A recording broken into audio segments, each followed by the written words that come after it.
When it comes to horror, just in general, I can't really name that many things that scare me. I'm not much of a movie person, and I haven't seen that many scary movies, but the ones that I have seen didn't really do that much for me. A lot of the times, the things that end up scaring me are unintentionally scary things. Things that were never made for a horror context, but still ended up unsettling. With that in mind, I've become a huge fan of Junji Ito and his work over the past year. Junji Ito was originally a dental technician, makes a little bit of sense I guess, but then he shifted to making horror mangas around the 90s. And don't let my little intro throw you off. Everything he does is very intentionally scary, but it's scary for the same reason all those unintentionally scary things are to me. Junji Ito knows exactly how to make a person uncomfortable, and a lot of the times, the most scary part of the comic isn't this big release, it's the entire build-up to it. The very nature of a story, the concept, the implications of where it seems to be going can be scary enough. And on top of that, there are so many super unsettling, super terrifying endings. I don't get terrified that much, but this dude is legitimately terrifying. Isn't that right, Simba? Diving more into the specifics of what makes Junji Ito so great, his drawings are very detailed. This detail lends itself to very gorgeous backgrounds, a strong sense of understanding of the environment, and of course, even more scary moments. You can't deny without that added detail, it wouldn't be as scary. And then there's the story structures. For the most part, the stories follow your typical beginning, middle, ending structure, but a lot of the times this is only very loosely, and the focus is a lot more on how the horror is presented, how it's rolled out. Essentially, Junji Ito molds these stories around the horror. There doesn't have to be some sort of satisfying conclusion in which everything is explained. In fact, a lot of the times, the horrifying things are not very explained. Some are explained a lot more than others, but I feel like most of the time, it's usually the sweet spot in between when it works the best. And he consistently hits that sweet spot. In some stories, there may be an entire final chapter after the big climactic moment that really sends chills down your spine, and it still makes sense. Other times, that big chill could be right at the end. And in some stories, there is no definable single panel that really sets this comic as a classic. It could just be the entire atmosphere. Quite obviously, one of the best aspects of Junji Ito's work is that it's actually very scary. Junji Ito works with a lot of absurd, bizarre ideas, and a lot of the time, these absurd, bizarre ideas work out very well. Not always, but when he does, it makes it very apparent that he can turn anything scary. From grease, to ice cream, to even the symbol of a spiral.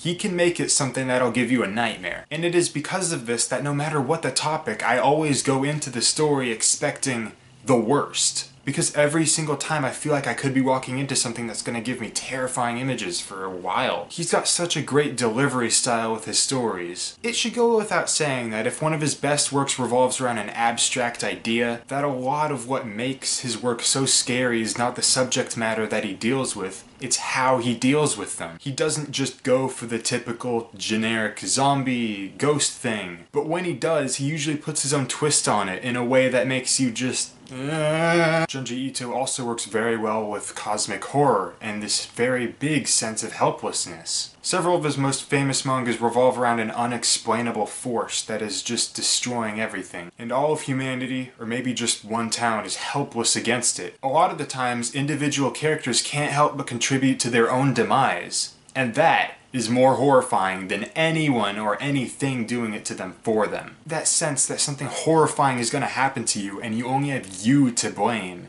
is something that runs kind of frequently. So now to the main point of this video. Here is what is, in my opinion and my own experience, the 10 most affecting Junji Ito comics. These aren't necessarily the 10 best, these are simply the ones that have affected me most, made me just lay awake at night, constantly have these images about it. At number 10 we have Long Dream, which is very thematically ambiguous. It's hard to say whether the person experiencing this weird long dream phenomenon is cursed or blessed. Even more so when the doctors start experimenting with the condition. Hey, Just the concept alone of having every dream last longer and longer at an exponential rate is already pretty terrifying. The idea of all of this ending in some sort of infinite dream, there's all kinds of ways to interpret that. At number 9, we have Town Without Streets, which stood out to me quite a bit because it's actually quite different from a lot of his other works. The story is very amorphous and shifts from all kinds of different focuses, but each focus is tied to the concept of privacy. It made me feel all kinds of different feelings of uncomfort in terms of just like, are people watching me? And then it goes from that to kind of deconstructing the idea of privacy in general. This is definitely one of his most oddball mangas because it kind of just feels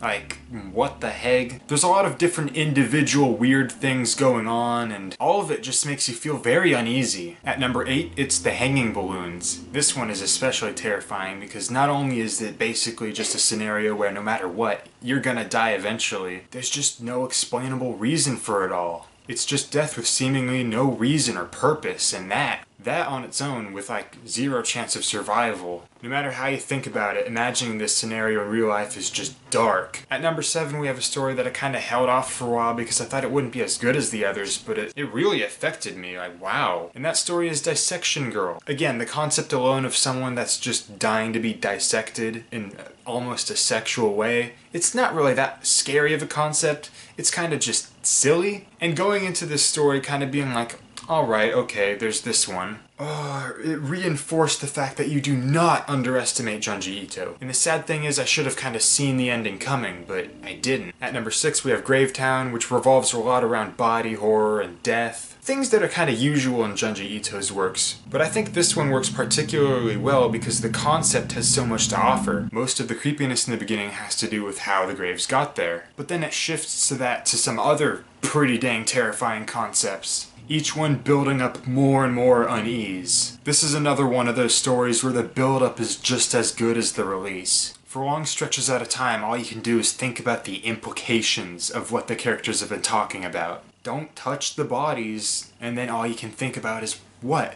What happens if you touch the bodies? You're just left there, and the story continues.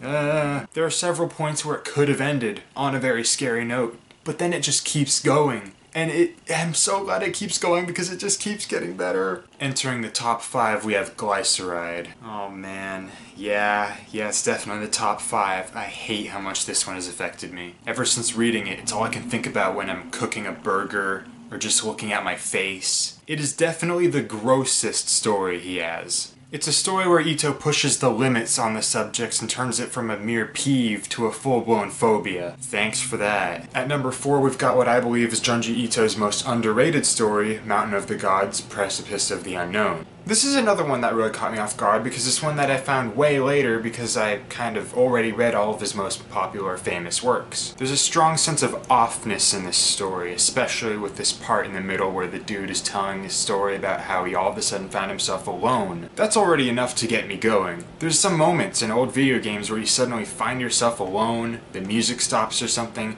it gives me chills. But then this mysterious hiker off in the distance who's seemingly smiling starts walking towards you. It's such a simplistic scenario, but he pushes it in some sort of uncanny valley kind of way where things are just slightly off. Like the dude is smiling until you get closer to him and it's not really a smile.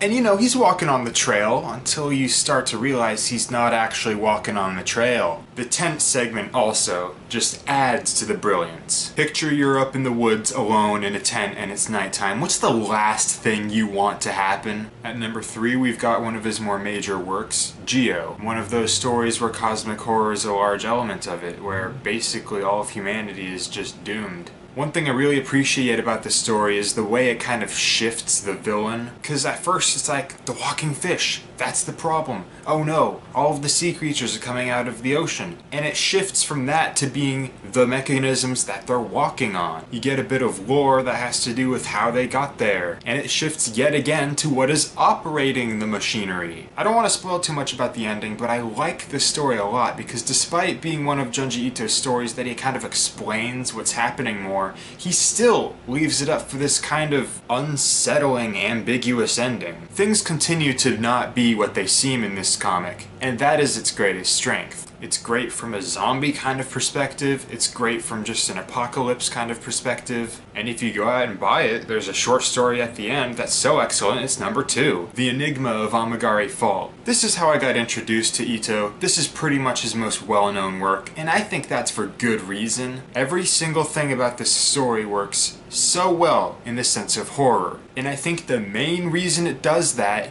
is because the build-up is just as terrifying as the ending. It's not like it's only good for the build-up, and it's not like it's only good for the ending.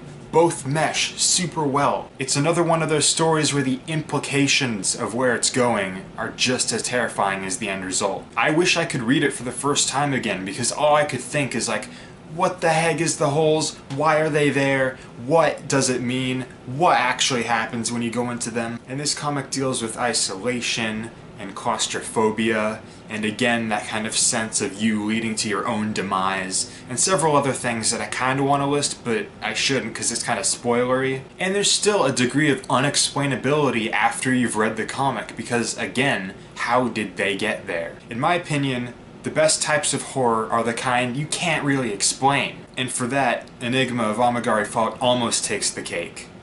Almost. If you're smart, you already probably figured out that it's Uzumaki, considering it's right behind me. So yeah, at number 1 we've got what is Ito's pretty much longest work and his most successful. Uzumaki is split into 20 chapters that all revolve around the idea of a spiral. More specifically, the spiral as a means of ending lives, causing unspeakable horrors, mainly at the hands of the characters we see before us. Every single aspect of Ito's work that I've been talking about up to this point is pretty much all in Uzumaki. There's the build-up with all the implications, an intense amount of body horror and cosmic horror, and the fact that all of this is based around an abstract concept makes it all the more impressive. His scariest work is not about any ghost, any demon, any vampire. It's about a spiral. It's about a line that curls inwards. Really, think about that. If you read it, get ready to never look at a spiral the same way again. Because of its serialistic nature, it goes down many different turns. And in the final third, the story becomes more focused, a lot more continuity goes on,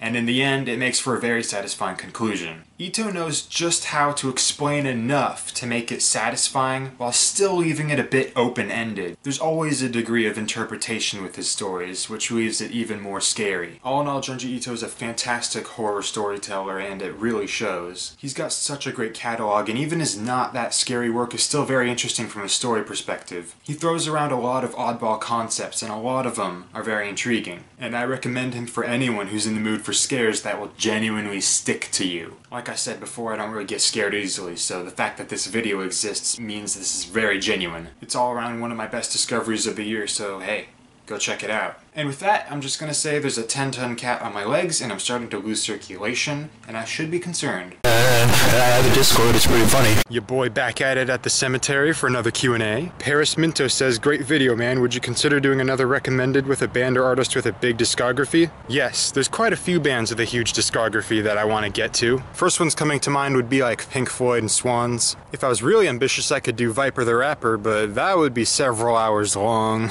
Also, who can humanly listen to all of this? Messi says, oh, okay, so you're shitting. You're shitting and farting.